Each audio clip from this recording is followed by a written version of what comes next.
তুমি আমাকে এবার কিছু দাও, তোমার কাছ থেকে কিছু না নিয়ে আমি কেমন করে যাই?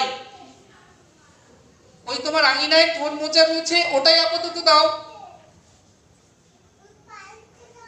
এই কথা বলেই মহাপ্রভু নিচে রাখা থোর মোচাটি নিয়ে আবার হাস্য করতে করতে চললেন।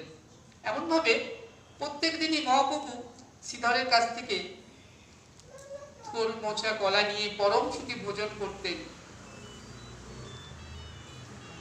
এর কিছুদিন পরে আমার গৌরসুন্দর বিদ্যার বিলাস করলেন, টোল খুলে নবদ্বীপে পড়াতে শুরু করলেন। বড় বড় তার্কিক,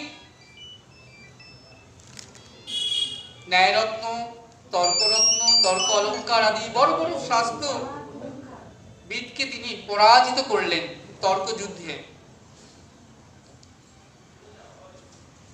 তারও কিছুদিন পরে পিতা জগন্নাথ মিশ্র ইহলোকে লীলা সম্বরণ করে অপকট হলেন। এবার মহাপ্রভু তিনি এলেন গয়াধামে বিষ্ণুপাদ পাদ্যে। বিষ্ণুপাদ পাদ্যে গৌরসুন্দরে চোখের জলে বক্ষ ভেসে যাচ্ছে। গেলেন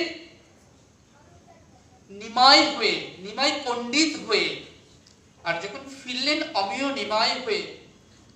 কোথায় যেন ভেসে গেল তার পাণ্ডিত্য। আজ আর তার ভালো লাগছে না পাণ্ডিত্য নিয়ে তর্ক বিতর্ক করতে, টোল খুলে পড়াতে। সমস্ত পুঁথি গঙ্গার জলে ভাসিয়ে দিলেন। তিনি মনে মনে চিন্তা করছেন, যে ধন দেব বলে আমি গোলক থেকে ভুলোকে এসেছি, আমি যদি এখনই হা কৃষ্ণ বলে কেঁদে কেঁদে সে ধন কলিহত জীবকে না দিই, তাহলে তো কলির জীব সে ধন পাবে না।